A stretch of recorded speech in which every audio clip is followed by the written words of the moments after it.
Welcome to the City Commission meeting, 6 o'clock, Tuesday, April 1st. Promise there will be no April Fool jokes. Okay. Would you please call the roll? Mayor McCullough? Yes. Commissioner Adamczyk? Yes. Commissioner Opelt? Aye, aye. Commissioner Motta? Here. Commissioner Mitten? Here. Mayor, we have 5 commissioners present. The quorum of 3 is met. Okay. Would you join me in the Pledge of Allegiance?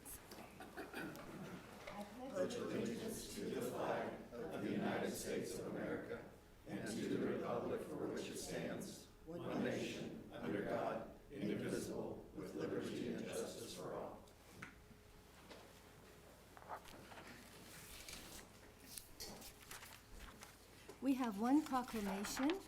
Would the Child Abuse Prevention Protection Group join me?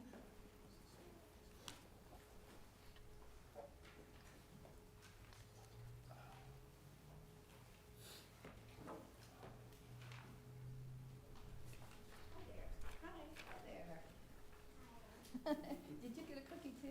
What a deal. This is a good group. Whereas National Child Abuse Prevention Month will be recognized throughout the United States during April 2025. And children are our nation's most vulnerable members, as well as our nation's most valuable resources, and the cutest ones too, helping to shape the future of Manhattan. And whereas childhood trauma, including abuse and neglect, is a serious problem affecting every community in the United States, and finding solutions requires input and action from everyone. And whereas protective factors are conditions that reduce or eliminate risk and promote the social, emotional, and developmental well-being of children. And whereas effective child abuse prevention activities succeed because of the partnerships created between child welfare professionals, education, health, community and faith-based organizations, businesses, law enforcement agencies, and families. And whereas children who live in families with access to concrete economic and social supports are less likely to experience abuse and neglect. And whereas we acknowledge that in order to solve the public health issue of abuse and neglect, we must work together to change hearts and mindsets through storytelling and sharing, center the needs of families, break down bias and barrier, and inspire action from expected and unexpected partners in prevention. And whereas prevention remains the best defense for our children and families, I therefore, Karen McCullough, do proclaim April as Child Abuse Prevention Month.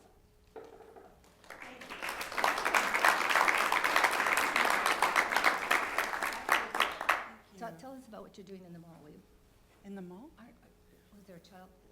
No, Okay.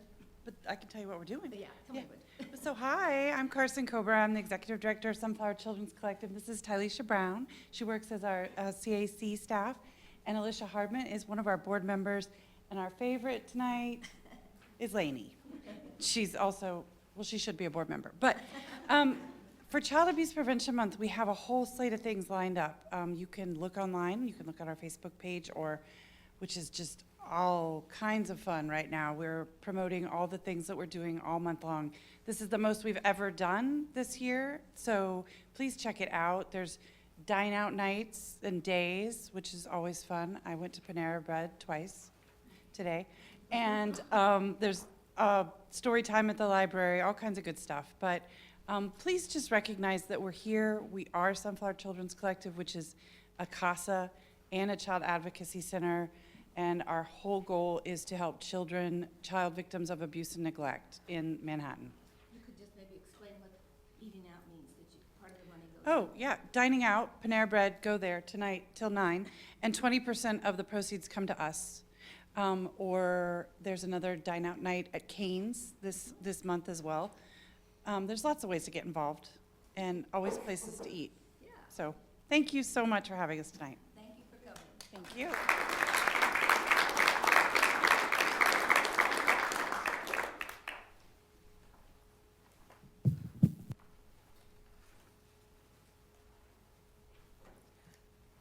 Okay, now we have time for public comment. I only have one written down. Gary, would you like to comment?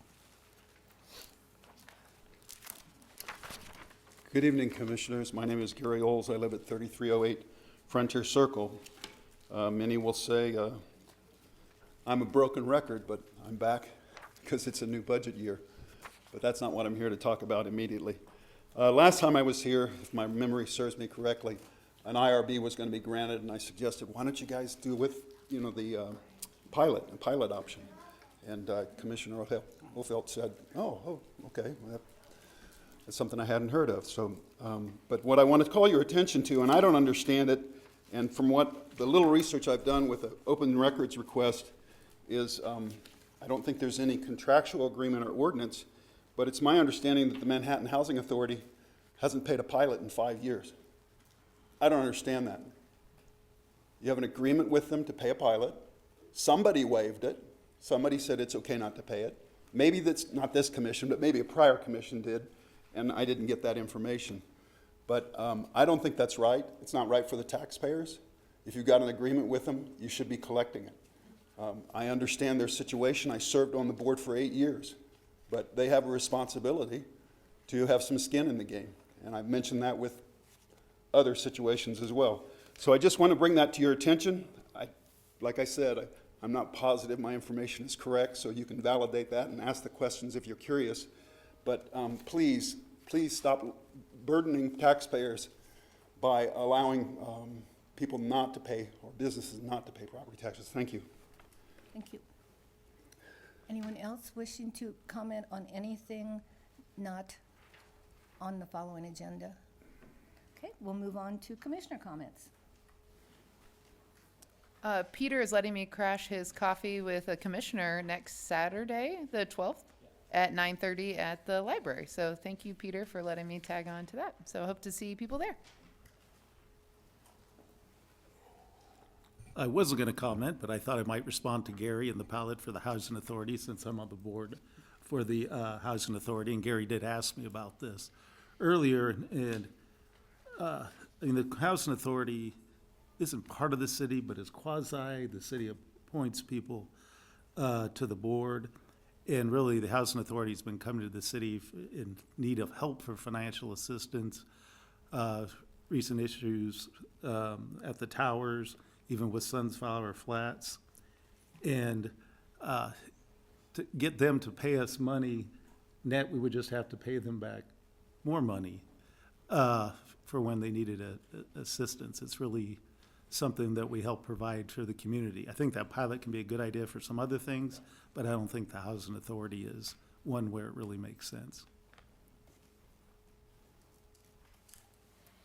Yeah, so like Jamie said, I'll say it again, 9:30, April 12th, at the Grosbeck Room in the library. I hadn't actually invited other commissioners previously. Jamie reached out to me and asked if she could come with me for the next one. So I will certainly be extending invites for the next ones. I think people really enjoy that. It's a good way for us to engage in constructive dialogue. So looking forward to it. No, nothing to report, thank you. Okay, next week is trash pickup and yard waste and limbs and that kind of thing. Look online to see when your neighborhood will be picked up. I've already seen rather huge piles in my block, so we're waiting anxiously. And also a week from Saturday, as you're cleaning out all your brush and your extra yard waste and that kind of thing, look for your household hazardous waste. The household hazardous waste van will be at the Howie's to pick up those things, paint, oil, that kind of stuff that you don't want to put in the waste stream. And if you don't make it that day, they are always available out at the county shops on the way to Riley. I'm on the board of the library as ex officio because of my mayor job. And just want to give a shout out to the people who did the library book sale. We were up almost $4,000. One of the best sales ever. I understand that at 5 o'clock when they opened, the line stretched all the way through the second floor of the library and down to the first floor of the library. It's really fun to work that sale. I don't know if anybody else did it, but people are just so excited about finding this book that they remember, or this book that they want, or this cookbook that they probably will never cook out of, but they're excited, and that's great. And, we really need to pat them on the head. Sadly, some of the cuts at the federal level, the IMSL, which gives money to various libraries and states, Kansas gets about 13 million. And most of that goes for things like databases, things that are really hard to raise money for, things that aren't, posies in front of the library or something like that. And this goes throughout the state. Of course, a lot of small libraries don't have the access that Manhattan has. We have, I don't know how many databases, but you can go in and find all kinds of things. In small libraries, probably they only have one, and they can only find out information on certain things. And so information is power, and we really need to see if we can't change some of those cuts. Okay. May I just add to Sure. that? One of the issues is that even for us here in Manhattan, access to some of those databases are through the Kansas State Library. Yeah, the money, the 13 million comes to the state, and then they pass it out. And of course, one of the issues is it's just been cut off, and some of the cuts they have with small libraries are kind of up in the air. So there may be more impact in Manhattan than we are aware of. I've suggested that perhaps we need to put a United Way type thermometer out on the courthouse lawn, keeping track of the federal dollars that we have lost. I learned today that Pawnee Mental Health has probably lost about $1 million grant. It's mounting up. Thank you, Susan. Good point. We will move on to the consent agenda. And items on the consent agenda are those of a routine and housekeeping nature. Commissioners may request that an item be taken off the consent agenda if you so wish. We will now have comment from the public on the consent agenda. Commissioners, nothing? I would entertain a motion to approve the consent agenda. I move we approve the consent agenda. Second. Been moved and seconded. Would you call the roll, please? Commissioner Adamchuk? Yes. Commissioner Opelt? Yes. Commissioner Motta? Yes. Commissioner Minton? Yes. Mayor McCullough? Yes. Motion carries 5-0. Okay, we move on to the general agenda. We're going to, item A is to consider amending economic development agreement with Flint Hills Ventures and an economic development application regarding the speculative building located at 1105 Kretschmer Drive. And our city manager is joining us.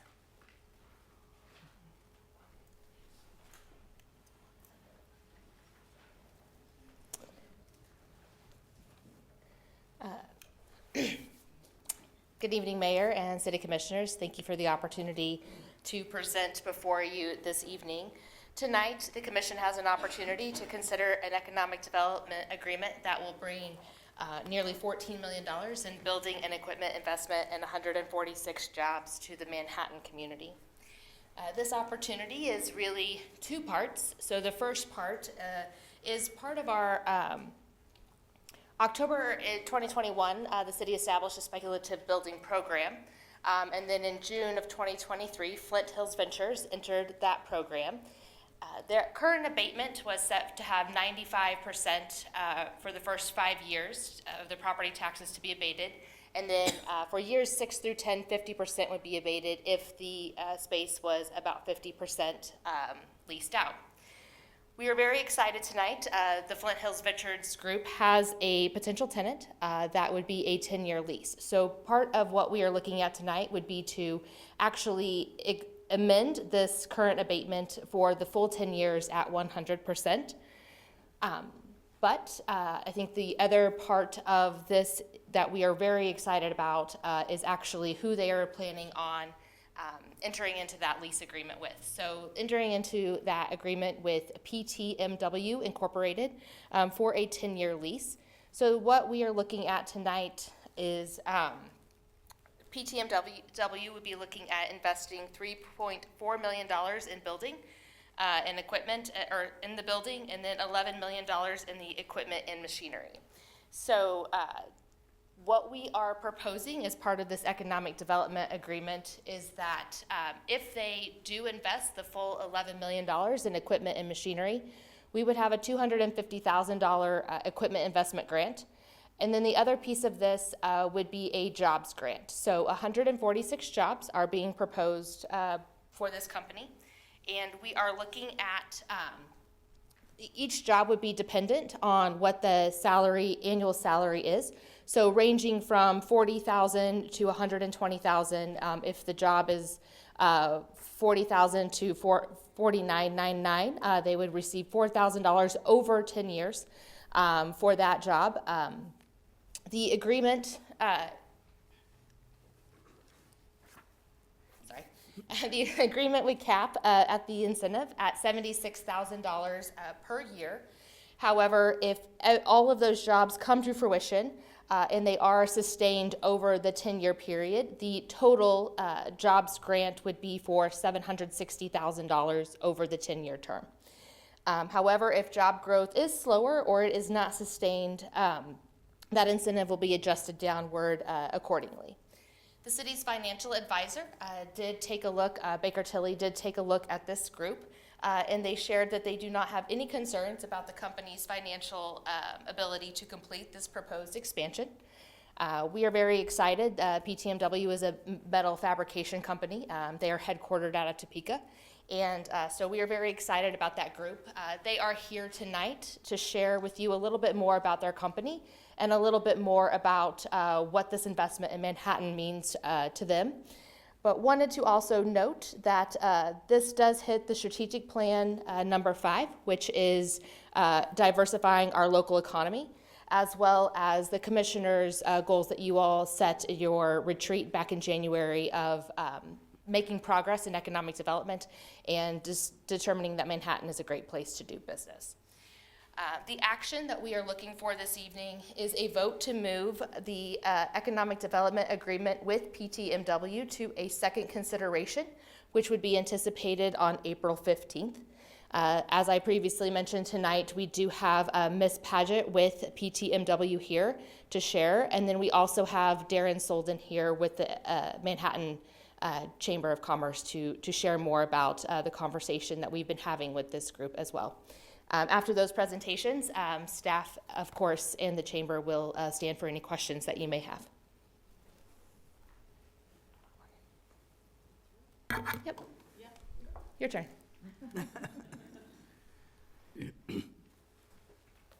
Good evening, Mayor, Commissioners. My name is Lee Hendricks. I'm General Counsel for the Bettis Companies.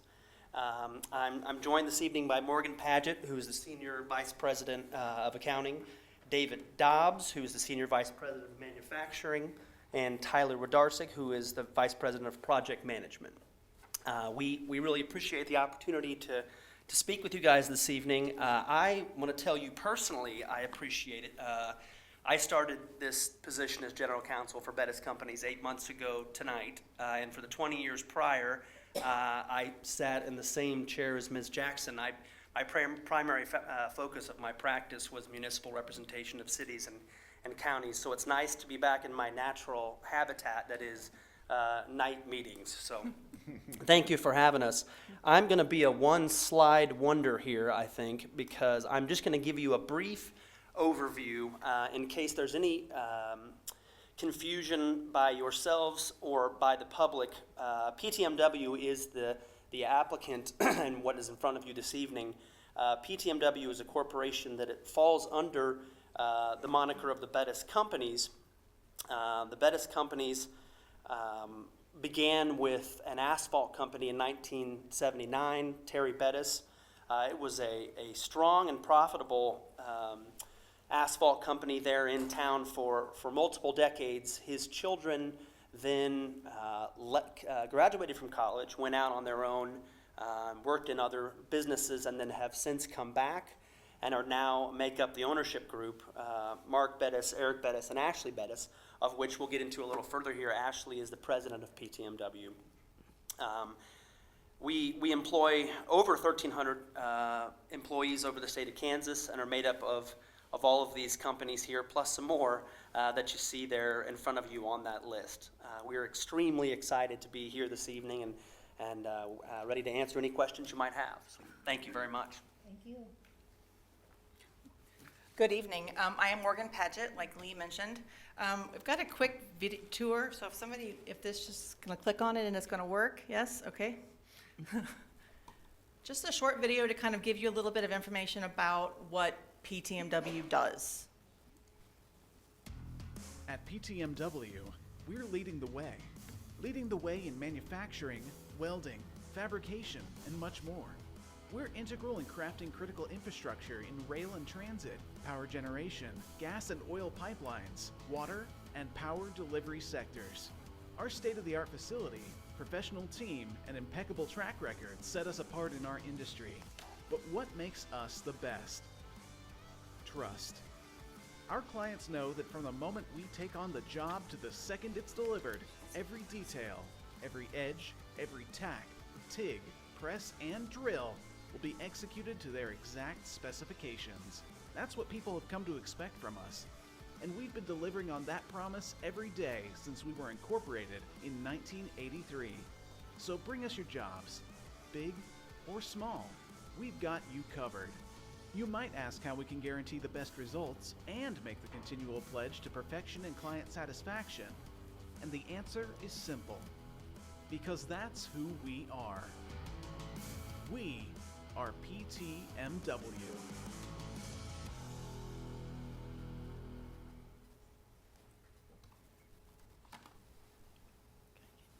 Back to this. Look at that, okay. So just some quick highlights about who PTMW is. Like the video said, we were incorporated in 1983. Always been mostly in Topeka, but always been in the Northeast Kansas area. The Bettis family purchased this company in June of 2021. It was owned by a family, or privately owned before that, but the Bettis family did come in June of 2021 and took over the company. Currently, we're essentially located in Topeka with 827,000 square feet of manufacturing space, and we've got lots of automated fabrication equipment. Our current sales are about $95 million. That's what we're projected for 2025, but that's what we've budgeted. We're looking to exceed that, and that's exciting for us. We currently have over 415 dedicated team members, and we are a non-union workforce. Since 2021, since the Bettis family took over, they have invested $34 million in the Topeka facility in the way of equipment and just improvements. Couple of certifications that's important, I think, that you know about. PTMW is a women business enterprise. As Lee mentioned, Ashley Bettis is the majority owner, and she is our president. She is there every day steering the ship. So we have both our national WBE certification and our state certification, and that's important because depending on what state we're working with, they may require the federal or the national certification, but some states will just accept the Kansas one. So we are certified at both. We're also ISO 9001 certified, which is a quality standard that's well known in the fabrication industry and manufacturing industry as being known to have good quality, so we are certified there. Our AISC certification is related to structural steel, and then the CWB is a weld quality certification. So the video, you kind of saw a couple of buildings running around there, but this is what we do. PTMW builds prefabricated metal enclosures used in critical infrastructure. And that sounds kind of broad, but here's a couple of examples. The top left picture are rail and communication houses. So we have contracts with all of the Class I railroads across the entire United States to provide their signal and communication houses. So when you go over a railroad crossing, there's a little building that sits there that holds the signal equipment, and that's the building that we build. But there are also other needs for similar buildings, but usually of a much bigger scale. An example of that's on the top right-hand side. That can be used for power delivery or generation, energy storage, electrical and mechanical needs, those sorts of things. That building is powder coated, so we will build just regular aluminum buildings like the rail ones, but we will powder coat some of the larger ones as well. The bottom two pictures there are what we're building and where we've really seen the growth in our industry for data center work. Now that may be a search engine, that may be your most famous social media group, that may be for an AI group, but this is what we're seeing the growth at. And these are the two things that we plan to build in the Manhattan facility if we're successful. So we call them skids. On the bottom right, it's just a low-profile skid, so that'll go into a building and they'll put their equipment on it and just drop it in. And on the left-hand side, the bottom is another skid, but it's got a superstructure on it. So structural steel that we'll be building in Manhattan. So we talked a little bit about some growth. We are in a very growth area of the economy, or just of our business right now. In September 24, we announced expansion at our Topeka facility, and that expansion came with some incentives from the Go Topeka, which is the Shawnee and Topeka County Economic Development Committee. And that one planned for 182 new jobs over 5 years, with salaries ranging in that range. So that was baseline production workers all the way through some management level personnel. And then we also plan to invest $47.2 million over 5 years at our current facility. That's an additional expansion. So we've started expansion of another 100,000 square feet of production capacity in Manhattan or in Topeka. And then we're also just improving our equipment, updating it, and just buying some new equipment that through automation and things. So we have almost 1 million square feet in Topeka, and you can possibly say, what do you need more for? Well, this is why we're looking to expand outside of the Topeka market. We have had some customers that are requesting kind of redundancy. They say, what happens if tornado comes through and destroys part of your facility in Topeka? How do we ensure that we get our buildings? So they're asking for capacity and redundancy in just a second location. Again, it would not be to the same scale that we can do in Topeka, but it still would be something we could shift and work things around. But also we're looking for redundancy in our workforce. We hire a lot of welders. It's a lot of what we're going to be looking to hire at a Manhattan location. And we feel like we've almost kind of tapped out the Topeka market of welders. So we're looking to be able to hire and have access to a new batch of employees, which is exciting. And then also, we're literally outgrown our current space, and the planned space that will be up by the end of the year is at capacity as well. Turn over to David. So we talked a little bit about driving the growth that's there from the data centers, the customers, what we're needing us to do. A lot of work with the electrical integrators that we do with their systems. When you look at the business, obviously it's a big step to take on another location. That growth is through 2028 and beyond when we talk with all these customers that we have, talk about 2035.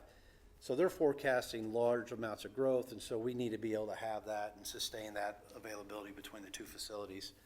A lot of people come to us. We're centrally located. We ship all over the United States. A lot of the work we do will go to Texas, the East Coast, West Coast, but a lot of the Midwest as well, as some of these data centers start to kind of come around.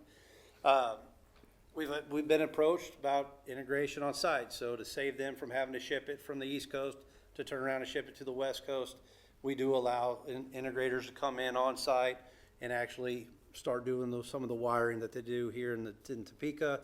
Could be in Manhattan as well, and then ship it out to the West Coast. It helps with shipping and whatnot there as well. And a lot of it is we have a customer that we have first right of refusal on their enclosures. We're on time. We deliver high quality products, and that's what we're known for. Our name's been built around that, and so that's why a lot of people are coming in. We were new to the data center market. We focused highly for years over on the rail side of things. And as we continue to grow,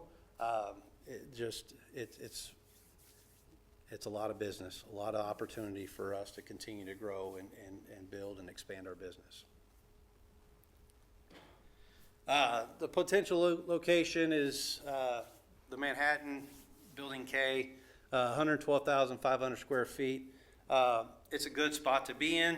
It's large enough, it's open enough for us to be able to move around our structures in there. We will have full powder coat line, tube lasers, robotic welding, hand welding as well. The reason why we came out here is because when you look at the Department of Labor and Statistics, more welders per 1,000 jobs are out here. The only other place in the state of Kansas that had an opportunity was in Wichita. Other than that, looking down in Tulsa, Oklahoma was the other one that large amounts of welders per 1,000 jobs. The mean wages here, $22 an hour. And we have reached out to Manhattan Tech, see David's here, to build a partnership with them. They graduate about 60 welders a year, have capacity to. And so we've talked to them about how do we expand that market? How do we get that, the new young workforce, keep them here in Manhattan and continue to grow our business. Picture there, we talked about the skids and the steel structures. Talked a little bit about the things that we're going to be using to weld those. We have robotic welding we've ordered. We've got multiple robotic welding cells there in Topeka as well. Very good technology there. We will have cranes throughout the building, overhead lifting as well. Processing equipment was a tube laser to cut a lot of the square tubing and whatnot there. So plenty of manufacturing equipment going in. We plan to start production in Q3. Obviously, our customers want us to get going as fast as possible, and so that's why we're here today, is to try and continue to move forward with this. First shift, in general, right off the bat as we grow, obviously multiple shifts would be added. Right now we're planning for 2 shifts once we get up to full production.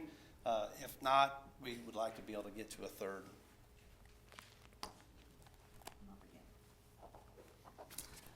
Okay, so why we're here in front of you tonight is to talk to you about the incentives that we're being offered and what they mean to us as a company. So there's kind of 3 pieces, but the property tax abatement, while that lives with the owners of the property, if PTMW has a triple net lease, which we will, that would be the plan, we do get advantage of that. So we would get the benefit of the tax abatement. So what that does is that simply just frees up cash to be used for equipment and capital improvements that we need to make the space productive, not only initially, but also to maintain that equipment, because it's all expensive to maintain, and so on and so on. The second piece of the incentive package is the investment grant. So very simply, that just provides capital upfront for the initial equipment investment. So while it's after year 1, it's still early enough where that'll be able to be used to support the cost of those equipment. And then the last piece, which is the biggest, is the employment incentive. So that employment incentive does allow us to capitalize on a market with a high % of welders in the workforce. As David mentioned, that's the 4.718 welders per 1,000 job per the Department of Labor. Wichita's the only one higher. We have looked at surrounding states, from Omaha to Kansas City, Missouri, to down in Oklahoma, and Tulsa's the only one higher. And so Manhattan has got a good quality of that, and it's close enough to Topeka where we can still be efficient and keep an eye on things from there. And then it also allows us to pay wages that are higher than the Manhattan current median wage that's published by the Department of Labor.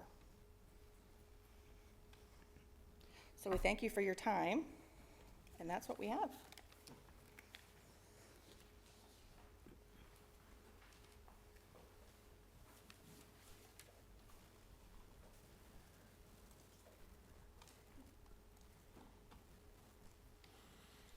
All right, good evening, Commissioners, Mayor. Darren Solden, Director of Economic Development at the Manhattan Area Chamber of Commerce.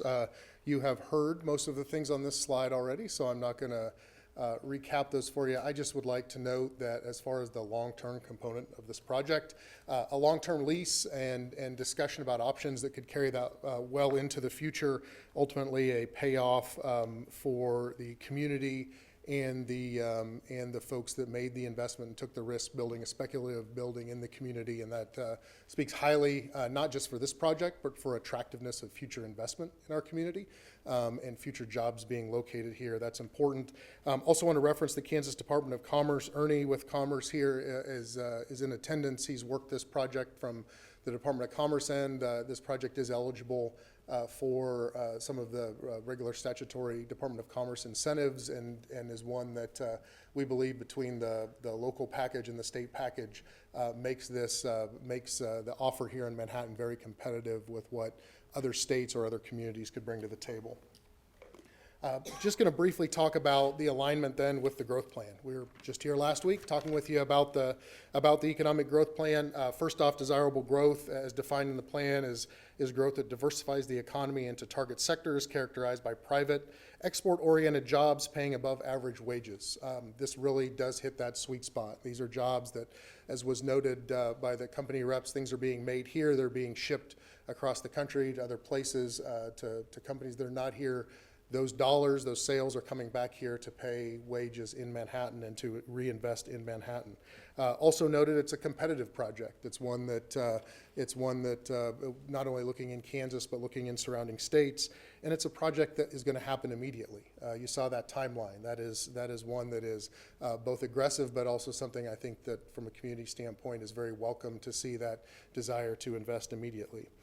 This positively impacts community KPIs, obviously the job growth, the percentage of jobs in high wage industries and target sectors, the additional investment that will ultimately lead to additional property tax revenue, income and wage growth, and then net migration. I think net migration is important here to reference, and I'll note it again on the MATC bullet point, but these kinds of jobs, these kinds of projects create an environment where people want to be here. It gives the opportunity to that transitioning soldier from Fort Riley. It gives that opportunity to that spouse or that adult family member of that soldier that is here, that instead of going back home or moving someplace else, they can work while that soldier is here.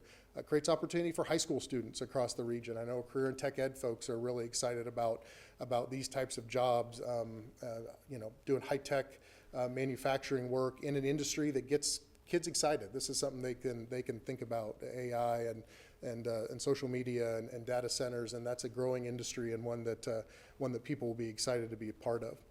I noted the fit into the target industry here. The target industry is identified in the growth plan. First, equipment, machine, and metal fabrication. Second, ag equipment and technology.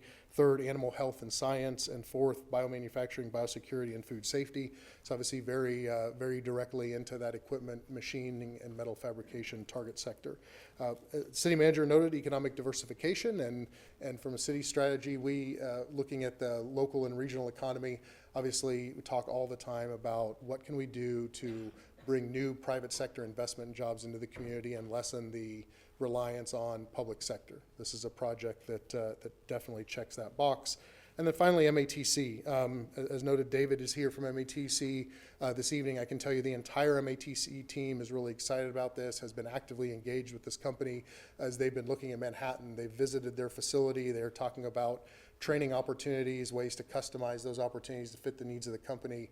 The new programs that MATC just launched out at Fort Riley with their welding courses and welding lab out there, again, are going to be a great opportunity to align family members, transitioning soldiers with an opportunity to stay here in Manhattan, get a job here, and one that they have obviously growth potential in a family-owned and rapidly growing business. So with all of that, just would leave you with the idea that this checks the boxes when it comes to economic development and economic growth, and we really believe that this project is something that's going to pay dividends, not just in the short term, but in the long term for the community. So with that, happy to, along with city staff and the company, stand for any questions. Questions?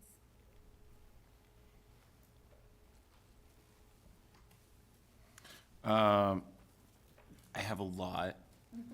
Do we want to do public comment before we get into discussion, or do we want to have a discussion and then do public comment? It would probably be good to ask him the questions you want to Okay. ask, so that the public will know. Cool. All right. So, Answer some of their questions.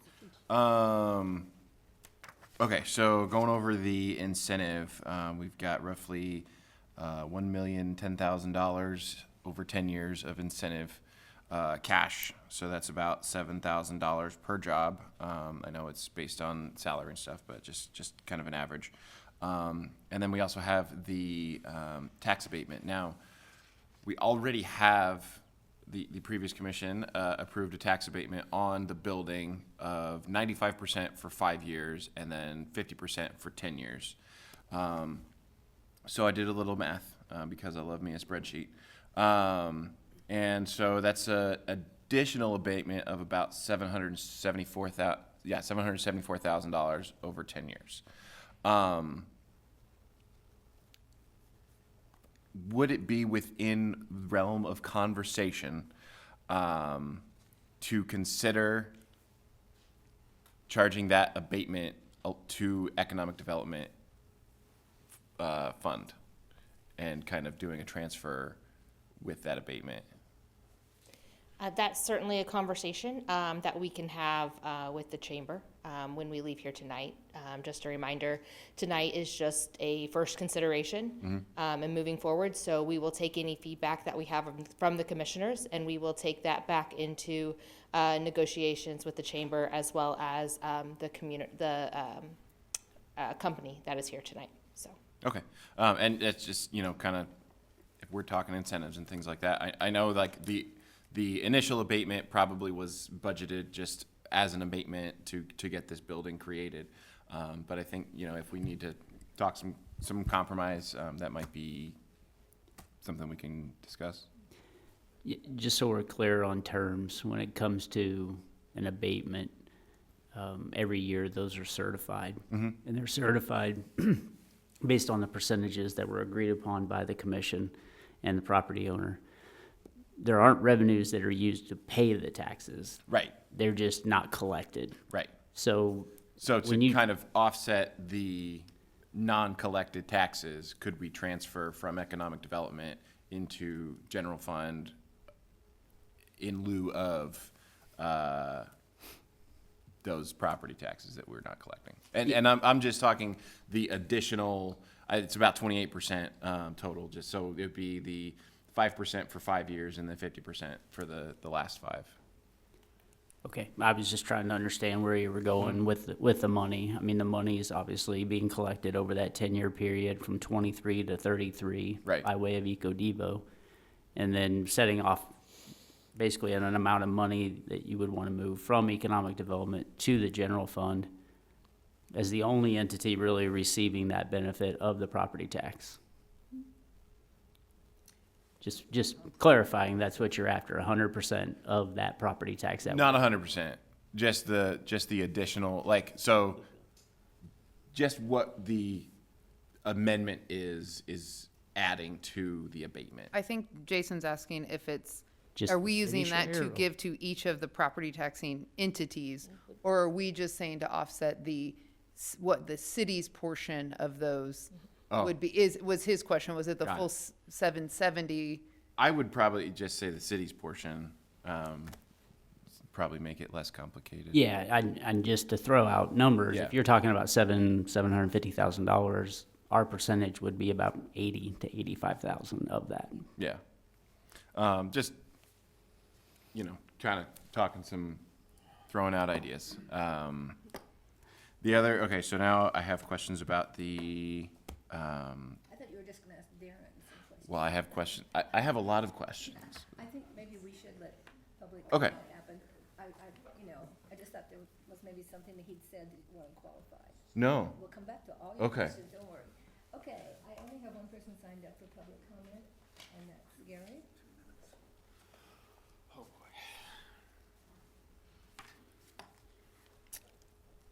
Gary Olds, 3308 Frontier Circle. I got 2 minutes. I don't think I can get it done, but I'm going to scramble here. Your question is my question. When it says 281,690, that's all 3 taxing entities, Pottawatomie County, City of Manhattan, and the school district, as I understand it. So the portion that you're talking about funding out of EcoDevo would come back to the city, but the other 2 entities would lose out, which is typical because that's just the way IRBs work, since they have no say, and theirs is basically a loss, but then again, it's an indirect gain because you get employment and all that good stuff. My first question when I looked at this is, who is Flint Hills Ventures? And as I understand it from her presentation, it's a triple net lease, which basically means they're going to pay property taxes in the lease if there's property taxes. And as I understand it, if you abate them, then they won't be paying those. Once again, this is unique, at least in my mind, maybe not in yours or maybe not in the industry, but you're looking at abating Flint Hills. Flint Hills isn't up here asking because they were already here.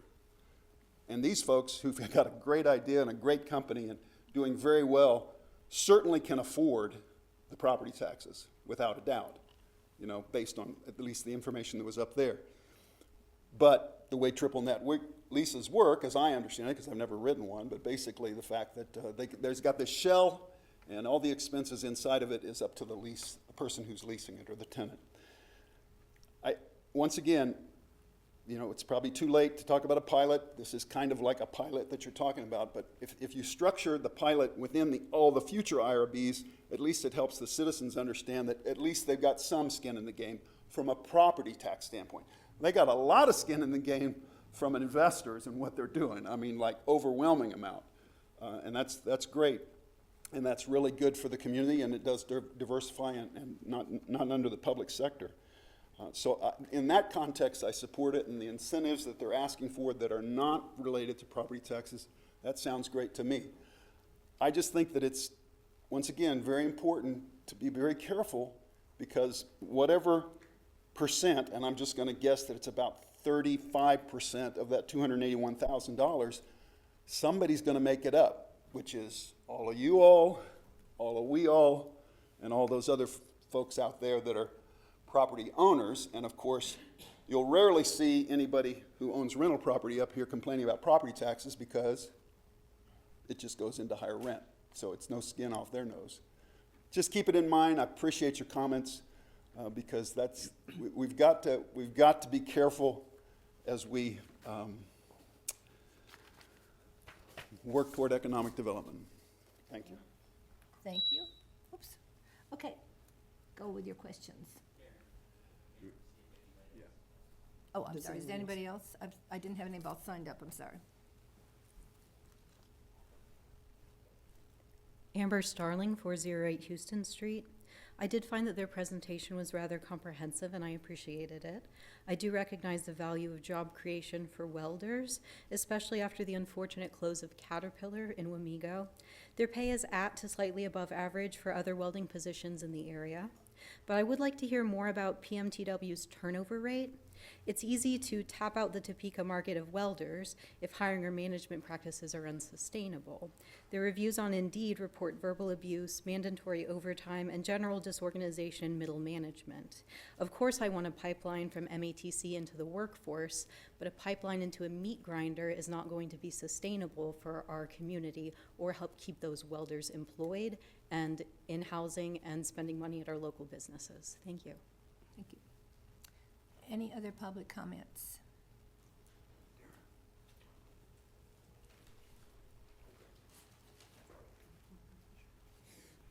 Good evening, Commissioners. Jason Smith, President and CEO of the Manhattan Area Chamber of Commerce. Appreciate the opportunity to be up here. I do want to make a couple of comments first. I want to thank you all for considering this issue. This is a big opportunity for us. This is, just for reference purposes, this is the largest single jobs project we will have had in over 20 years. So that's not anything to sneeze at. It's a big deal. Certainly the largest manufacturing announcement we've had in over 20 years, which was Florence. I do want to thank PTMW for considering Manhattan. We appreciate that. These opportunities don't come along very often, and they're great. I want to thank Danielle and Jason for all their hard work on this. I also want to thank Flint Hills Ventures, because when we brought the spec building program to you all, the previous iteration of the commission a couple years ago, this is exactly what we envisioned, but we needed an investor, and they stepped up, and that's certainly not something that we take lightly. That was a big risk that they took, and we feel very strongly that it's going to pay dividends for the community. I want to mention a couple things that didn't come up in the presentation. Just as a reminder, that using your own economic impact model, over 20 years, we're looking at an $8 million positive impact, even when you factor in all the incentives, you factor in all the additional projected costs. $8 million over 20 years, $8 million. That's a significant amount of money. I do also want to point out, in terms of the economic incentives from the Jobs Fund, those are money that that in 2020, and I was part of the group that helped get that passed, was pledged to the taxpayers we would use for jobs. And I know we've used it for other things and said, oh, this is jobs, but this is really jobs, right? So this is actually something that we promised the taxpayers we use it for. And in 5-6 years, when we go for renewal, we need to make sure that we have that response, that we use the money the way we said that we would use it for. The other thing that I think is important to recognize is, you're using jobs funds to incent this. The impact back to the city through sales tax, because you're dropping $8.5 million into the economy that's going to be spent at a variety of places that will be used for property taxes, will be used for other things, will come back in general fund allocations. So you're using economic development jobs funds, and the return is into the general fund. So in essence, you are gaining a significant amount of money, even though it works out to be about even in terms of total impact. You're actually going to gain roughly an additional $100,000 a year in general fund allocation based on your own economic impact model. And so I think that's really important to point out. Again, I appreciate all the work that was done to get us to this point. I appreciate everything that you all have done to help us move forward with economic development, and I'd be happy to answer any questions. Thank you. I'll ask you a question. I know we did the spec building because we didn't have a building Correct. to do, but I was asked a question, so I'll go ahead and ask it. They were saying, well, you're competing with the people in the local economy who have property and real estate and buildings because you're incentivizing this one. Do you know of any facility? Well, first of all, it was open to anybody. So anybody could have come forward, and it was 2 years between the time we passed the spec building program to the time that Flint Hills Ventures came up. So obviously, at any point during that period, anybody could have come up and been first to the market. But even once Flint Hills Ventures built their facility, anybody can still take advantage of the program. It is not a one-off. It is available, and you all would have the opportunity to approve that going forward for anyone that qualifies for the spec building program. So, yeah, they were kind of insinuating other people had facilities and such, but I don't know. Not of this scale, size, or, yeah, 100%. I think the biggest other building we have right now would be 15 to 20,000 square feet. Okay, So, thank you. yeah. Any other? Any other questions? Thank you. All right, thank you again.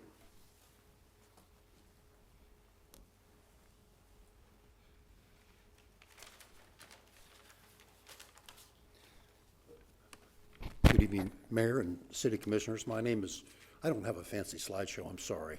I wish I did. I could, anyway. You know, this used to be a basketball court that I used to play on. I don't know what happened, but it's a beautiful built room, but it used to be a basketball court. That was back behind you. Oh, it was? Yeah. Oh, okay, well, whatever. It's been a few, I grew up a block and a half from here, and I'm an old banker. Left and came back like a bad penny, I guess.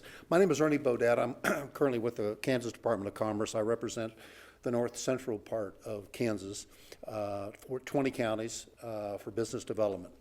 The Lieutenant Governor Tolan and Commerce Secretary Tolan is very high on this project. He knows or knew that they were looking outside the state of Kansas, so much so that he put two of us, as Morgan knows, two of us on this to make sure we dotted all the I's and crossed all the T's in getting them to consider and stay with Kansas. Manhattan is lucky to have such a high-quality business. I had an interface with, I used to work for a bank in Topeka. I ran a bank in Topeka, and I tried to get one of the Bettes's on my board because I was told by my board that, my bank board, that was a premier company in Topeka, and they truly are. I toured their plant, and it is an incredible facility, and of course you saw the other companies that they have. Manhattan is should be truly excited, and I'm sure you all are, to have such a quality company looking at the city of Manhattan to expand. And they're not done expanding. They're young, they're aggressive, and they're smart. That's a pretty hard combination to beat. I've been working with them along with my supervisor to develop incentives, and they have qualified for 2, and they could qualify for more as we move forward and as they begin to develop their finished product. High performance incentive program that's based on the level of their investment. You saw what they're going to plan to spend to upgrade their equipment and their building. They get a 10% state tax credit on that. Based on what they spend, that they can use over a period of 16 years, or they can sell 50% of that tax credit. I suspect they will not. They likely have the income to use that tax credit. And they also qualify under PEAK, which is promoting employment across Kansas, which means if they hire more than 5 people in a rural community, and Manhattan is considered a rural community, they get to retain money paid by employees for state withholding. And that goes back to the company. They qualify for that as well. And as a matter of fact, they are hiring such a high volume of employees that they would get to keep that for an extended period called high impact peak. And so we have done, am I done? No, I think your presentation is part of the presentation and not a comment from the public, more or less, so I think we need to let you. Well, thank you, Mayor. Sorry. That's okay. The volume of employees that they're hiring is tremendous for the state of Kansas and even more so for the city of Manhattan. So the Lieutenant Governor called me on my trip around the state today and said, put your best foot forward and let's get the PTMW taken care of. So that's what I'm trying to do. I thank you for your time. If you have any questions of me? I do, just off, this is slightly off, but how are you working with Wamego and the welders over there? Will many of them come to this, do you think, or I'm sorry? The Caterpillar people have lost their jobs, the welders in Wamego. We can answer that. I'm sorry. The Caterpillar workers in Wamego that have lost jobs? Yes. Yes. Are they being? Got everybody answering. No. So a few weeks ago, we had a meet and greet there in Wamego, which just to try and talk to those folks and whatnot. A lot of people came out to see who PTMW was, what we had to offer, a lot of management, a lot of welders, a lot of fabricators as well. We also had a hiring event for there in Topeka last Friday. Significant amount of interest from those people from Caterpillar. Thank you. Good to know. Okay, now you part of the presentation or No. public comment? I'll be public comment. Okay, Patrick Shutter, 301 South 4th Street. thank you. So myself, Patrick Shutter, and Blake Bauer are Flint Hills Ventures. He's sitting in the back. We're two local business owners, and we are, well, first, kudos to the City of Manhattan for putting the SPEC program together with the Chamber of Commerce. We wouldn't have done the program without it. Peter, I wanted to specifically address, so what's the extra tax abatement, because it's been a question that's come up. And I really want to, I guess, stress the difference of what we're looking at with potential tenant of PTMW versus a warehouse tenant, which is what we were shooting for. That was the point of the program. So the real difference there is probably about 120 jobs. So the extra 25%, or it's a little bit more than that, I guess, 30% tax abatement for 120 jobs. I think if you see the math that the Chamber of Commerce put together, it more than covers the difference of what the city might lose out for the tax abatement, the added tax abatement. And again, clarity on the triple net lease, we don't benefit from that. The entity that comes in does benefit from that, and that was the intention of that the entire time, to attract a nice client, a nice business into Manhattan, Kansas, and we've done it. You've done that as the chamber and the city commission. This is working way better than what anybody had anticipated with it when that program was put together. I'm also going to give kudos to city staff for how quickly they worked with PTMW to come up with a program that's going to benefit the city for a really long time. I am just impressed with how quickly they moved and how much they worked together with the Chamber of Commerce to make this happen, and have them sitting in front of you today presenting on this potential business coming to Manhattan. Thank you. Thank you. Is there any other public comment? Hi, I'm David Umansor. I'm with Manhattan Tech. Woo. Yeah, there we go. Yes. No, I wanted to come up here and say I really appreciate the support we receive from the community, both in word, but also through investment in our programs. I think y'all as the commission are really investing in the future of the workforce. And I think this opportunity is the perfect opportunity for us to get that return that we're looking for from an education standpoint. Whether it's through our programs in the Advanced Technology Center that we just opened up with your collaboration, if that's the investment we've made through our Wamego Center and the excellent welding facility we have there, but also through Fort Riley Center that we have. We have 8 booths that are running welding programs out of there for Fort Riley soldiers, but especially their families who are coming here and looking for opportunities in Manhattan. And of course, we're hoping to capture them and keep them. Well, that's not the right word. But we're hoping to keep them here in Manhattan. But we're hoping to keep them here in Manhattan, and I do think that this partnership with PTMW to be able to educate the workforce and bring them into this area, I think this is the perfect opportunity to get the return on the educational investment we've made as a city and as a community. Thank you.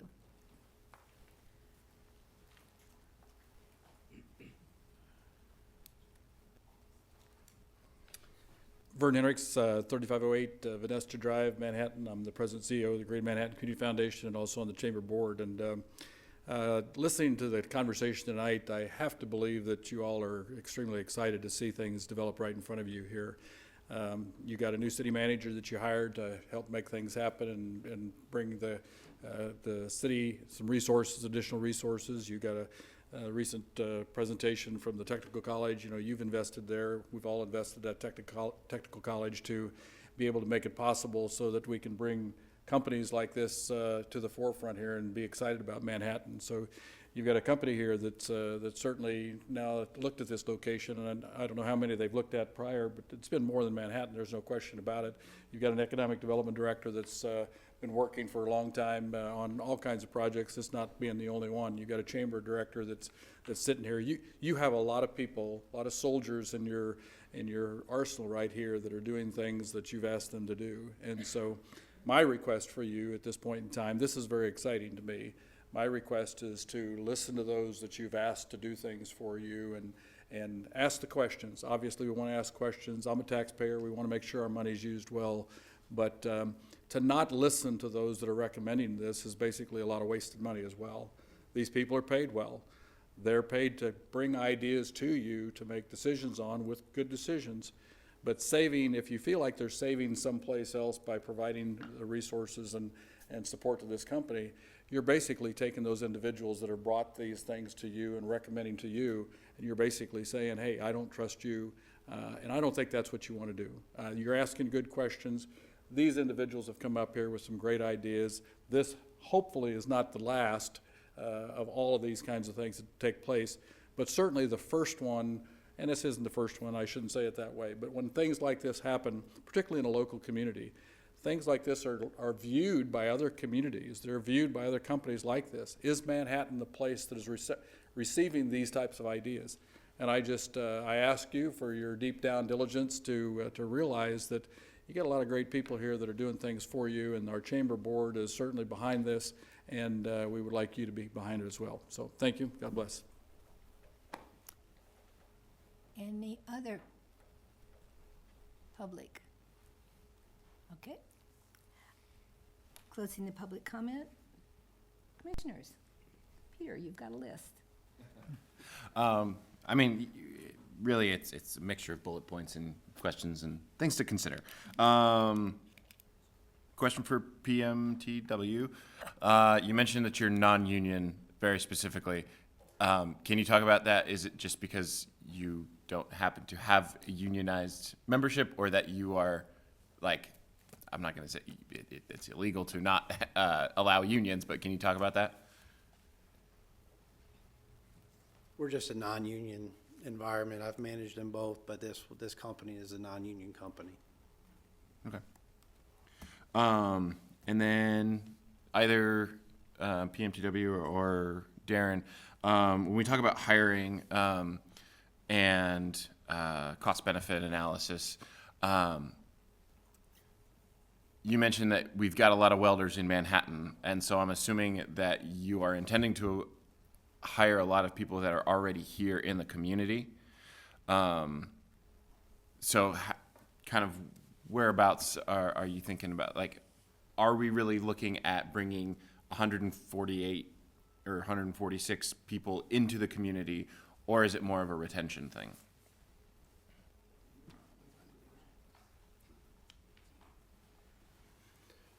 Sure. So obviously they're looking at this market. And remember, when you start talking about Manhattan, this is typically Manhattan MSA. So we're looking at Potawatomi, Riley, and Geary counties with that welding employment data. Obviously, anytime new employer comes in or an employer grows, there's going to be hiring away from other employers in the region. The good news is those other employers continue to do what they do, and so they're going to have to backfill those positions. And ultimately, the net is increasing, which is always our goal in economic development, is to continue to grow that net number of jobs. And so there's also a unique situation going on right now, obviously, with Caterpillar and that, and there continues to be strong interest in that facility. Work closely with Potawatomi County Economic Development and confident that there will be a user of that facility, and whether they employ welders or electricians or any other number of technical trades, that working with partners like Manhattan Area Technical College and even more broadly to Washburn Tech and to Flint Hills and Emporia and looking out west to Salina and Beloit, there is a very strong technical training foundation in this state. If anything, we lack the job opportunities. So very confident that while that net number grows, the training will go on here, the retention of military and families will go on here, so that growth is, we're not seeing numbers decrease over time, we're seeing the pie grow. May I add a comment? Yeah, go ahead. I just would like to point out that in addition to the programs at MATC, kids are being trained as welders at Blue Valley, at Manhattan High. And so there's, my grandson is one of them. He will be a certified welder in another year. And so Are you saying you have a conflict of interest? I'm just. I don't have a job offer for him yet. So I think we're good. But my point is just, I think that the pool is growing, and this is an opportunity for us to retain people who, rather than move to Wichita or to Tulsa to take a job, perhaps they'd prefer to stay. And so, yes, I'm sure there will be some movement among people in the existing workforce, but I think there's a lot more growth out there than we are aware of right now. Yeah, and I agree. It kind of really depends on how we choose to look at the benefit, right? Is it new growth, or is it just retention? And then we can look at the loss if we're not retaining those. So, and I think that both sides are important for us to look at. I hope that folks aren't thinking we are considering this solely looking at the dollar signs, because we are making a lot of assumptions in this economic model, and I think it's really important that we are upfront about those assumptions. With the property taxes, it also assumes that all of these new employees will buy homes, which assumes that we have the stock for those. That's a whole nother challenge that we have to deal with. But it is still opportunities in the area, and I think it is a net positive, is what I'm trying to say. But I think we need to be clear about the different points that we're looking at. And I think we'd be, as you've heard us say, related to the growth plan, would be the first ones to stand up and say that the way to most directly face workforce challenges or housing challenges and wage challenges is to grow. Driving demand and is going to provide benefits.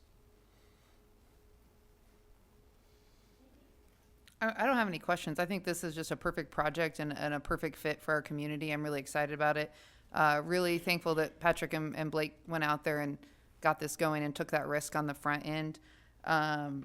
This is the first domino, I think of it, in economic development, and we've said that for a while, that once we get Building K going, like, who else is going to come? And so I think we have to look at this as the very first step, and who else is going to come, because we've not just recruited PTMW here, but also because of these incentives. So I'm a fan of the incentives that we've put out, that you guys have requested and that the city's worked on. I think it's a great package. I understand the concerns with property tax abatement, but the fact of the matter is these are things that we need.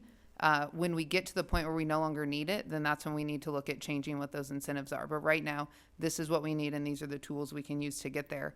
I, for one, would not be willing to take the risk of not going forward with this and be in the situation Patrick described, which was still a tenant that would qualify for what the previous commissions have approved from a property tax abatement, but would not gain us what this project is bringing us. So I'm all for this, and I would support all of the incentives and the property tax abatement. There's another scenario that we have 4 tenants coming in at 4 different times, all asking for other incentives. So Correct. we Correct. can Yeah. knock this whole building out in one. Absolutely. Yes. Which is why I think it makes it perfect. Yeah. Yeah, I'll just go ahead and echo what Jamie said. It really checks all the boxes. Also real excited to get, manufacturing, actually making things, and getting on the trend of the data centers. I think it's already been mentioned, the diversification it does on our economy, gets us into a different industry, isn't government dependent, and we're a very government dependent type of area. But I think the other big thing when we looked at this spec building, and Patrick touched on it, this is extremely high utilization in this building. I mean, the number of people that we're getting in and the number and the high wage to boot with it is not something I would have thought we were going to get out of 100,000 square feet. So this is just in essence, a really good deal, what we're getting for the amount of space that we really went in with for this project. I mean, and I think that's what pays for the extra abatement and everything else that's here. I don't think people really realize that utilization factor with the project.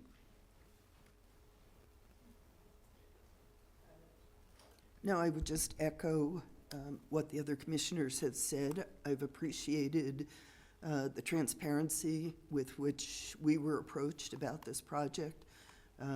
I think, I like Jamie's analogy of this is the first domino that's going to be tipping, and it just seems that we're, I don't want to say perfect storm of things coming together, but this is a very opportune moment for Manhattan, and I think it really reinforces what we as a commission have been discussing for the last 15 months. And so I concur. I think this is, your project will have my support as well.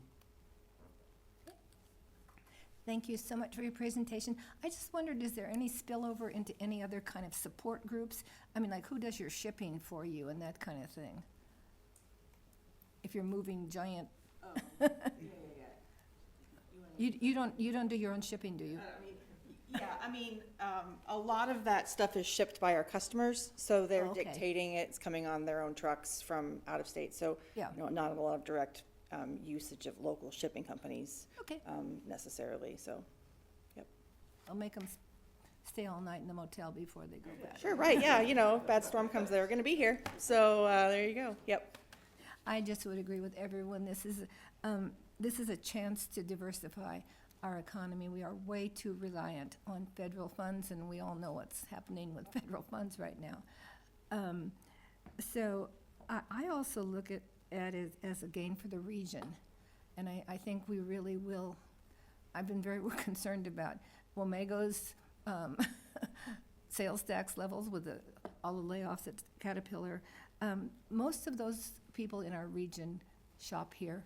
They go to the doctor here. They play here. They do things here. And so it's good for us, not only for Manhattan to grow, but it's good for all the towns that surround us. And I just think maybe we could explore, too, Danielle, Peter's suggestion to sort of backfill the property taxes with Eco-Devo money. I don't know how we do that, but I would entertain, thoughts on that subject. Okay? Now, we're not taking any action. I guess. No. We have the motion. Yeah. McCullough, we do need action. Okay. All right, I'll take it. I move we advance the economic development application for PTMW, Inc. for a second consideration at the April 15th, 2025 City Commission meeting. Second. It's been moved and seconded. Would you please, Brenda, call the roll? Commissioner Opel, Yes. Commissioner Motta, Yes. Commissioner Mitten, Yes. Mayor McCullough, Yes. Commissioner Adamczyk. Yes. Motion carries 5-0.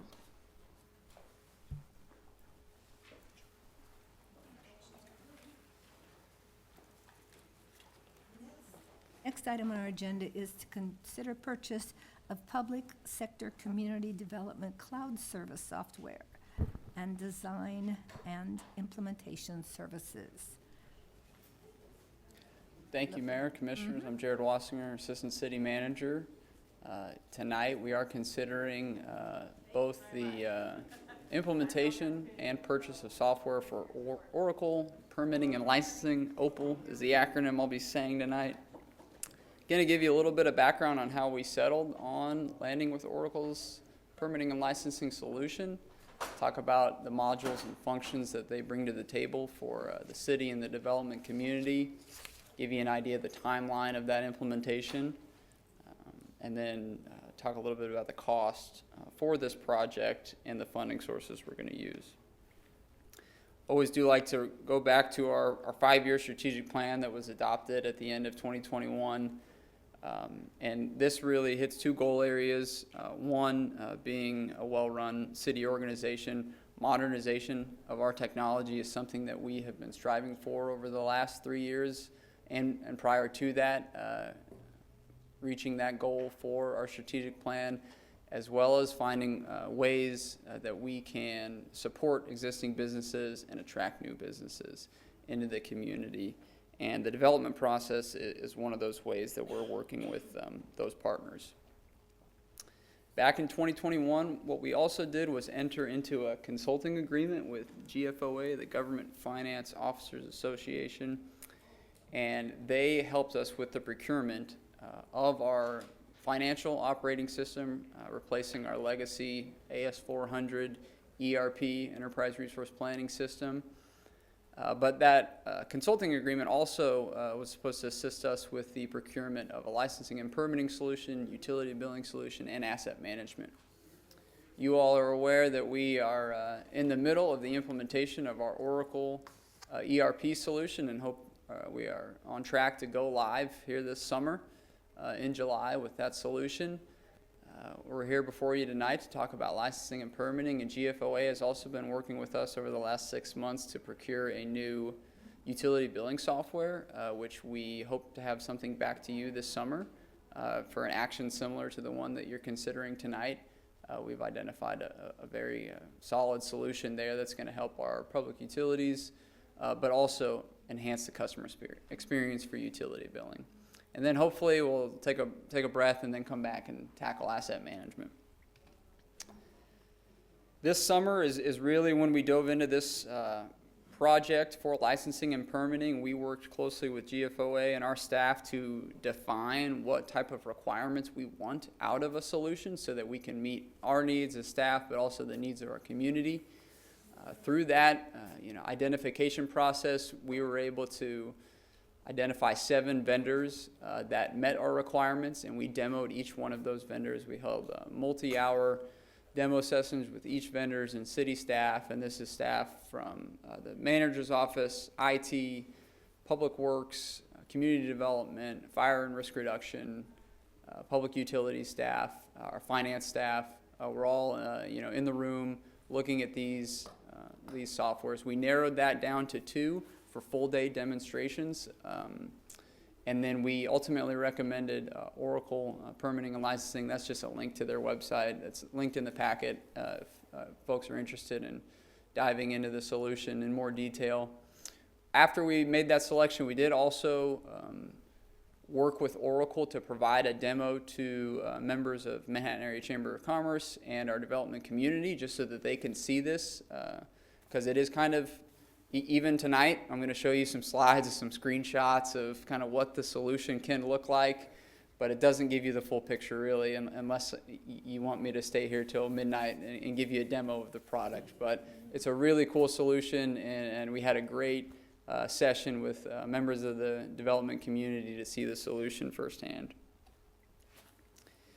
So OPAL is going to really take what today we probably see as maybe a disjointed effort of different services that we're providing the community, whether that's a license for a contractor, a permit for a building project, rezoning, a plat, even things like code enforcement. It's going to put it all into one solution. Right now, those fields are in different departments. It could be maybe difficult for the public to understand, where do I go if I have a question about one of these things. And the idea here is that we're trying to create a customer portal where all of that is in one place, so the members of the development community or an individual who's trying to do a small improvement at their home, they don't need to know where to go. They just need to go to this one place, and it's going to take you through a process to get you to where you need to be. A lot of the things here that are going to provide a lot of benefit to the city and the community is streamlining those application processes. It's going to centralize all of that work into key activities for residential projects, commercial development projects. You'll have real-time access to understanding, how much those permits or licenses are going to cost, paying that online, seeing that all online. You'll be able to collaborate with city staff to know where you're at in the planning process and the development process. And the cool thing that you'll see later is what city staff sees is going to be what the public sees. So there won't be any ambiguity of where am I at, who do I need to reach out to. You'll know, okay, this is sitting in this stage of this workflow, and this is who I'm working with. Even things like automated scheduling of meetings with city staff or inspections as you go along a construction process, automatic renewals or reminders for things like when a 1-year or 2-year license is about to expire, just ways to make that process more efficient. This is a kind of a mock-up of what the portal is going to look like for members of the public when they log in. Probably very familiar to a lot of the solutions you work with in your daily life, so something that's familiar with residents, not too confusing, pretty intuitive process. You'll be able to create an account, you'll be able to get notifications, whether that's through text message, through email, or when you're logged into the portal. You'll be able to search, building permit, fence, anything, you name it, and it's going to get you closer to where you need to be. There's going to be an AI chat that you can use as well. A lot of these areas are going to be really cool where you can, a key thing here, I think, for the bigger projects that you see in the community is you're going to be able to lump something into a project, right? So you've seen a lot of things go before you maybe over the course of 1, 2, 3 years where it started with an idea. I need to meet with city staff because I want to develop this piece of land. I don't know if it's zoned properly. I don't know what. You're going to start with a pre-application meeting through this process. It's going to create what we're going to call a project, and then it's going to map out, okay, if you want to get to here, these are the steps that you're going to need. It's going to eventually get to the planning board, and then it'll all be in one suitcase, you could say, online, so that you know and you can look back to everything that's occurred and everything that's about to occur. It's going to integrate with our mapping system, so you can work with our GIS layers to understand where your project is. The application wizard is really cool. I wish we could demo that, but there's a lot of conditional formatting and questioning. So if you need a building permit and you want to do a project on your house, for example, we're going to ask you a set of questions. Are you doing electrical work? Are you moving a wall? A lot of these questions, and then the way you answer, it's going to get you to a point where actually, okay, you're going to need to do X, Y, and Z permits.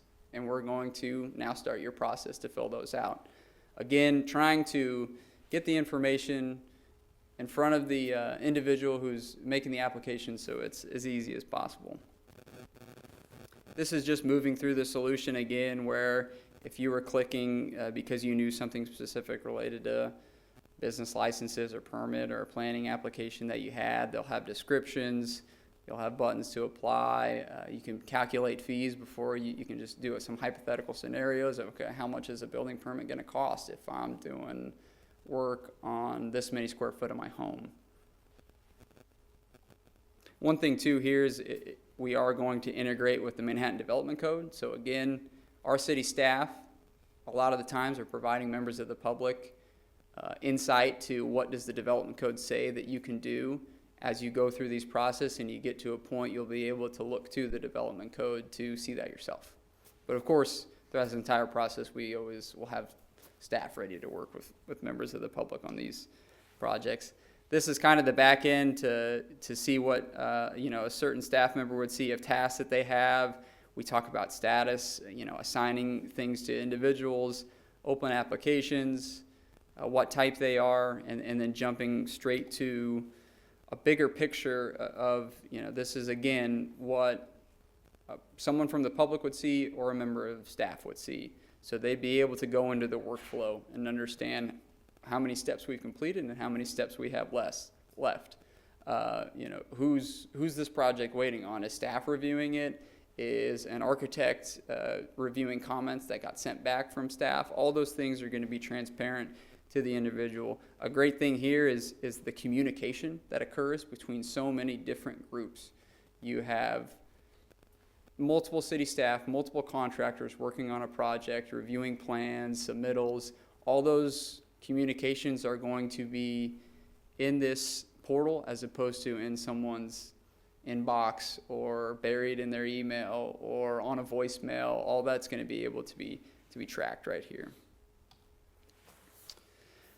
We've been working with Oracle to develop a scope and a fee for an implementation to create these workflows and processes for us, as well as things like data conversion of our existing records, integrations with software we have. So the implementation document that's before you, that agreement outlines Oracle's assistance with developing 45 processes for us.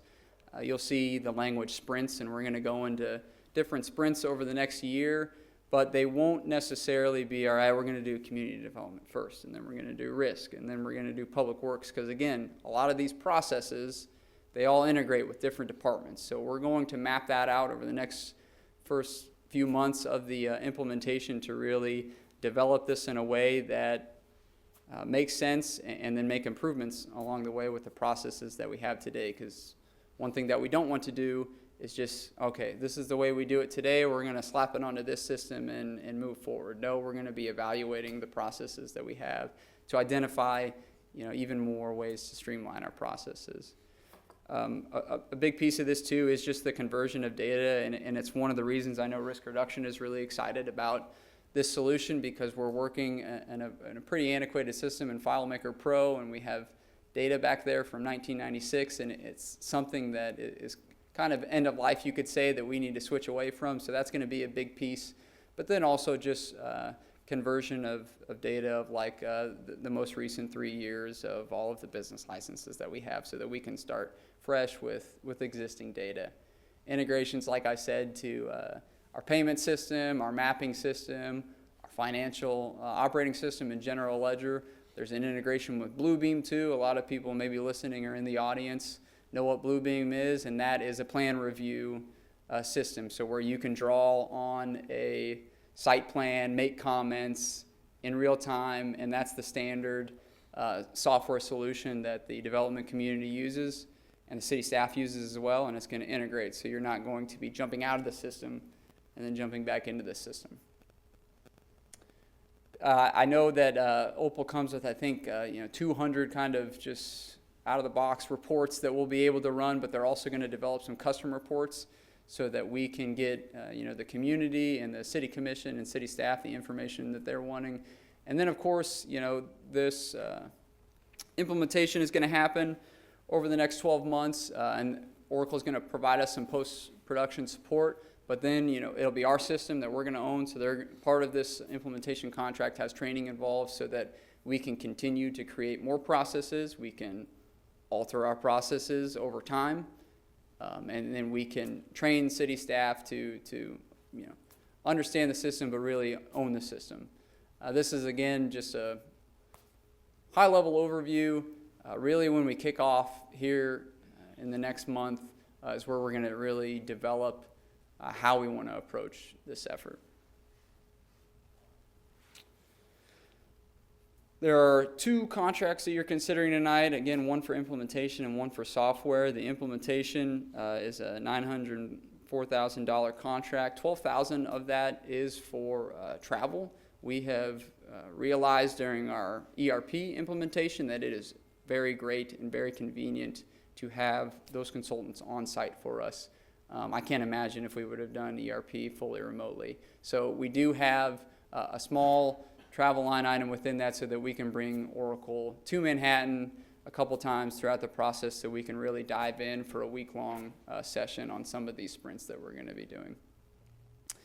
The software agreement is a little funky because we already have, and you'll notice that the agreement is with Creel, who is our implementer for Oracle for our ERP. So Creel is a reseller of all of the Oracle products, and we entered into a 5-year agreement with them about 10 months ago for a 5-year access to the ERP Oracle environment. We are basically adding to that software agreement for the Opal software, and because we're about 10 months into that, that's why year 1 is a couple months, and then we got 4 more years, and so all of that co-terms to end in May of 2029. We do have a funding proposal for you all on how to fund both implementation and the software costs. These percentages that I'm going to describe to you were purposeful. We looked at the development revenue that the city generates, and we looked at past years, and about 60% of that revenue comes from basically what I consider falls into the general fund of revenue when you got your building permits, your licenses. If you get a sidewalk sign permit from customer service for a sign downtown, all that goes into the general fund, and that makes up about 60% of that revenue. And then with the developments for hookup fees related to things like water, wastewater, stormwater fees that are attributed to development as well, it breaks down to that 15 and 15 and 10%. So what we're proposing for the $900,000 for implementation is 60% of that coming from the economic development 2023 sales tax, which is the 20% jobs portion, 15% from water, 15% from wastewater, and 10% from stormwater. We do also have the ongoing expense of the software, and we do propose in years 1 and 2 to utilize this same funding approach until we go live. So, we don't plan to go live with this solution until about 12 months from now. Hopefully we can maybe roll out some of the solutions earlier, but we'll be fully live in a year. So we would like to come back, at a different time to propose a fee associated with using this technology to help pay for that software so that we're not relying on the jobs fund or utilities fund to pay for that annual software costs. Jared, I did some rough calculations, and at 152,665, that comes out to be about almost $13,000 a year. No, sorry, $13,000 a month for each month. How many permits does that translate to? What I will say is, these percentages that we utilized when I looked at past year revenue that we're seeing from development, and that's a big number of things, from a building permit to a fee that you pay when you do a rezoning or you're renewing your license. All of that, plus the fees that we generate with the water and wastewater hookups and stormwater fees, is about $1 million. That's per year? Each year, yeah. So if you were trying to add a percentage to the transaction at the end of the day, you would need to scale that to however much you're willing to recover $150K each year for that software. But we would come back at a later date to get that concurrence from you all to assess that technology fee and have specifics related to ranges, because if you assess a 5% fee, how much are you going to recover from that $150K a year? 7%, whatever that is, so that you all can review that and be comfortable with the fee that you're adding on to do business. But what you're saying, like, is that we're already, like, basically we're expecting this system to manage about $1 million in revenue already. Is that accurate? Okay.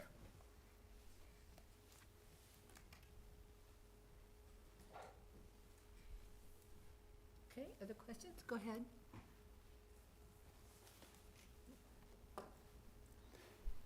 This was my last slide, and it's just, again, the action tonight, which is approving 2 documents, one related to the implementation contract with Oracle and another related to the extension of our 5-year agreement with Oracle for the software. Okay. Questions? Input? Oh, I had a question about the interface with the Pot County GIS. Have we talked with them about, I don't know how that there were some concerns from some of the development community in talking with how that integration would work. I think they're comfortable with Riley County, but anything? I may defer to Wyatt. I know that's something that we've been having conversations with Pot County GIS, Riley County GIS, and our city GIS staff to improve that. Okay. And then the other request that I got was just some field training for staff, for the different construction companies. Like, just wanting to know what the training would be for their staff, or if Oracle has. Yep. So we certainly videos. don't want to say it's live and figure it out yourself, right? So we do plan throughout this process for when we go live, but also even during implementation, bringing in, as we develop the system, bringing in the right partners who work daily in these environments to develop that system, but also provide public trainings on how to use the system, training videos, walkthrough steps, and then of course, and that's why I mentioned earlier, we may want to try, if we can get some things done early, to go live early in certain pieces. So, all right, set up your account and just renew your business licenses. We're not going to have you do a permit yet because we're still developing that, but it gets people slowly into the system, as opposed to, all right, now you're just doing business in this portal, and we don't want it to be overwhelming. John? Well, I really like the project. I mean, it's one of the big strategic things we wanted to do, was to make a more customer service friendly city and an easy place to do business. And this is what we want to do to get there and give us one version of the truth for everybody as they go through the process. Comfortable with the funding mechanisms, appreciating that the chamber said where they usually like to get it for jobs, but they understand the need for this. And I think as we go forward, we can look at those fees or how we pay for it on an ongoing basis. But I think the other thing we have to look at is what efficiencies are we going to get from a staffing standpoint in the city, because we should be able to save time and efficiencies. Most time in the private sector, when I put in a new system, I had to have an ROI that said I'm going to save this much money in order to pay for this system I'm putting in from what I'm going to get back at it. And I think you can do that without really necessarily cutting anything back, but hopefully as we get more and more projects and the city grows and grows, we don't see staff going up at the same percentage rate as that development, because we have these tools and everything else. But the big thing right now is what we heard a lot from the development community is we're very difficult to do business. It's confusing. You got to go to a lot of different places and everything else. So, like you said, this is checking off one of our big strategic things to get done. Is there any, I left staff out because I thought maybe you just wanted to ask questions of, does the public have anything they want to add to this? Gary, I think you were signed up.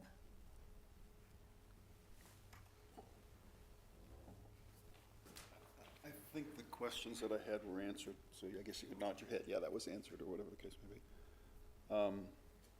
It sounded like the fees will be raised to cover some of the cost that the city will bear, the fees for permitting, licensing, whatever, and development, I guess, development fees. Is that maybe, yes? We don't know? we're not sure, that's fine. it's just Yes, kind of- that would be part of the equation. Yeah, I assume it would be.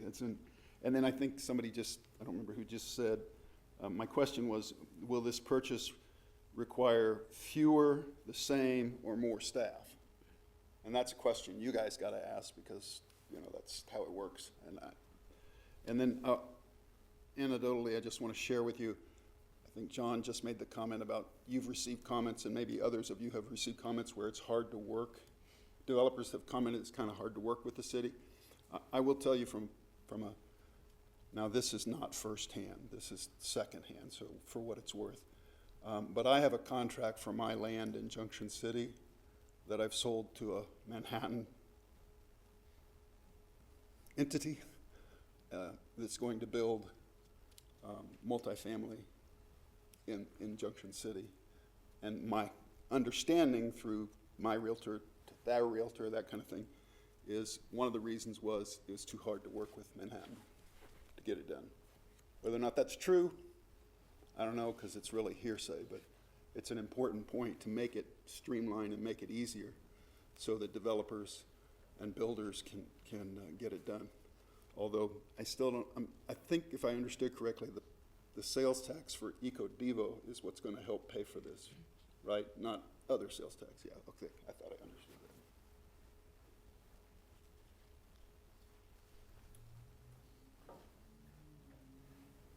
Good evening again, Commissioners. Jason Smith, Manhattan Area Chamber of Commerce. Appreciate Commissioner Motta's comments.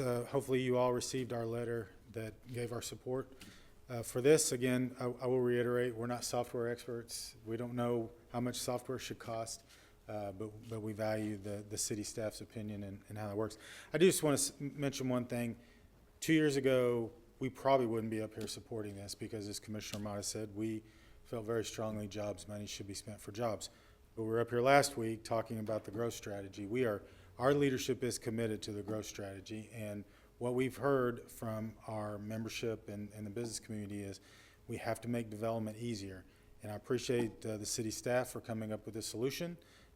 They showed us the presentation as mentioned, and the feedback we got from the development community was that it was a great product and that they saw that could enhance and make that process much easier. And so we're going to take their advice and again support this. Again, not the concept of using jobs money for the purchase and then for 60% of the purchase and for 2 years. And I appreciate everything that you all have done and the staff has done in moving this forward. So thank you. Okay. Other questions? Yes. Do we know what the balance for that 23 Economic Development Fund is? I do. So after we have made all of our commitments for 2025 and any anticipated commitments in 2026, at the end of 2026, it will be 617,000. Does that include the 250 that we just committed to? Okay. Yes. Okay, so we're like still in budget with this for that. That's good. Jared, I have some very specific questions about this that you may or may not be able to answer. Fortunately, too, we have representatives. I point to the sky because they're virtually here with They're in us. the cloud, Yes. the cloud representatives. Yeah. So if I can't answer it, I know there's some people online who can. Okay.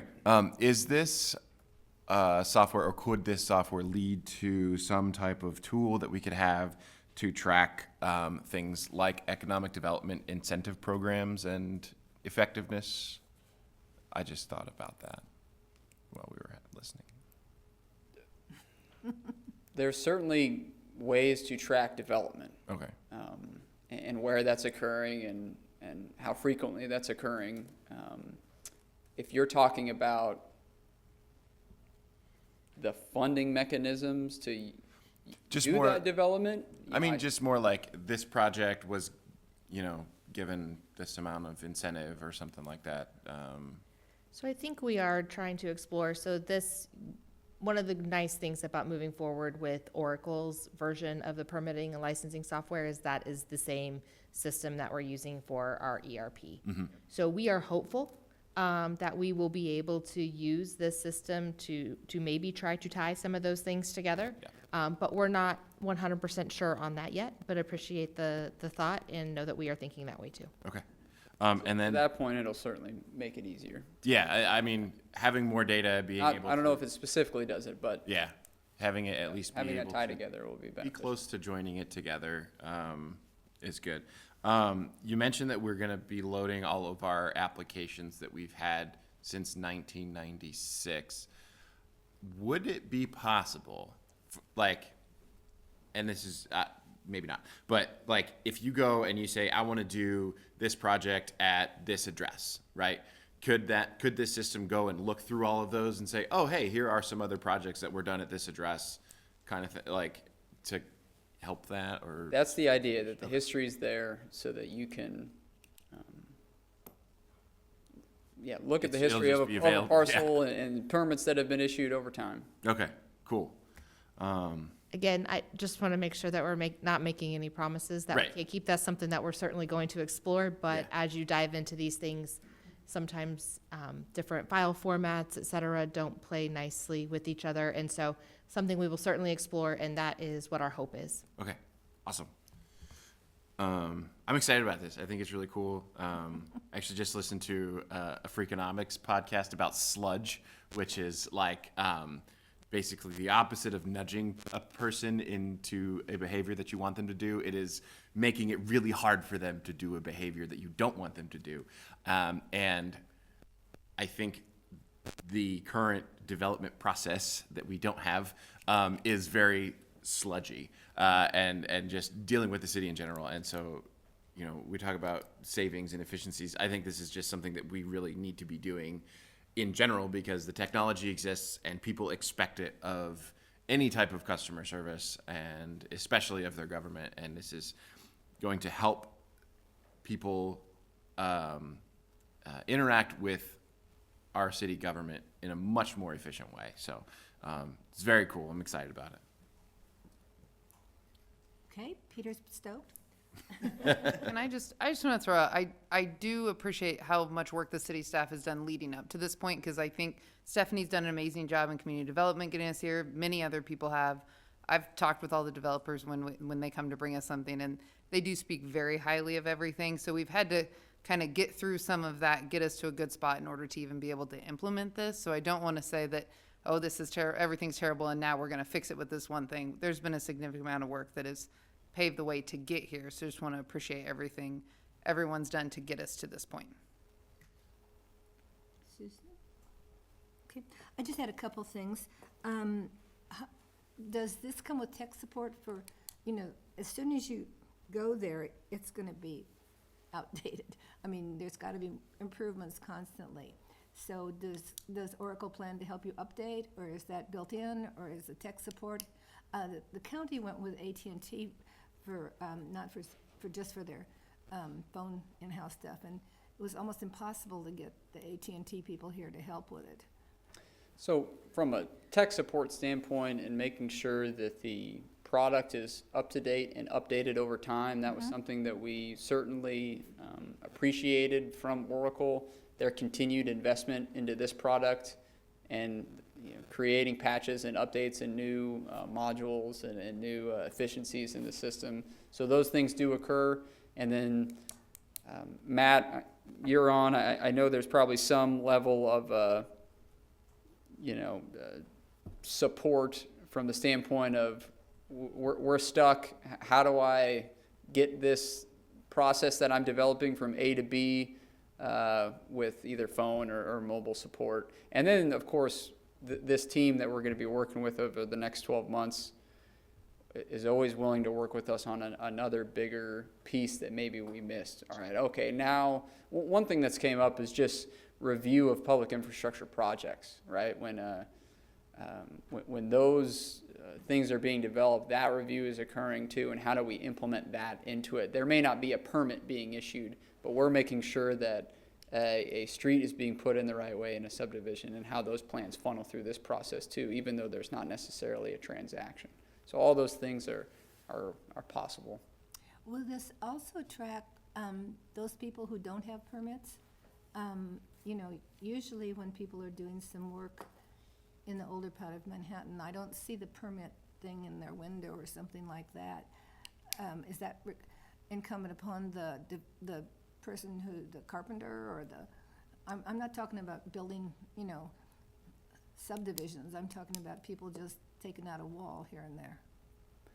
And how do you track if? I don't think it's gonna track what we don't know, or Okay. what someone didn't, or Yeah. what someone failed to not do. I'm not sure if some people even know they have to do that. I mean, obviously, the person they hire to do it should tell them, but, Yes. you know, and what if the project comes in 3 times as much as you thought it was going to be? Because you go pay your, you know, your fee at the beginning when it's supposed to cost $20,000, and then do you follow up? Is there any way to say you? Well, that's why the calculation of the fee that whether it's a developer or a homeowner is gonna pay is always being calculated up front based off of what's being inputted into the application, whether it's square footage or Yeah. what have you. Okay. Okay, hearing no other comments, what kind of action would you like to take? I move that we approve the purchase of Oracle Fusion Public Sector Community Development Cloud Service and related products, and approve an ordering document with Oracle for the design and implementation services. Second. Brenda, it's been moved and seconded. Would you call the roll, please? Commissioner Motta, Yes. Commissioner Mitten, Yes. Mayor McCullough, Yes. Commissioner Adamczyk, Yes. Commissioner Opelt. Yes. Motion carries 5-0. Okay. I would entertain a motion to adjourn so we can get home before the thunderstorm. I move to adjourn the April 1st, 2025 City Commission meeting. Second. Been moved and seconded. Would you call the roll, please? Commissioner Mitten, Oh. Yes. Mayor You're already McCullough, leaving? Mayor Yes. McCullough, Commissioner Adamczyk, Yes. Commissioner Opelt, Yes. Commissioner Motta. Yes. Motion carries 5-0.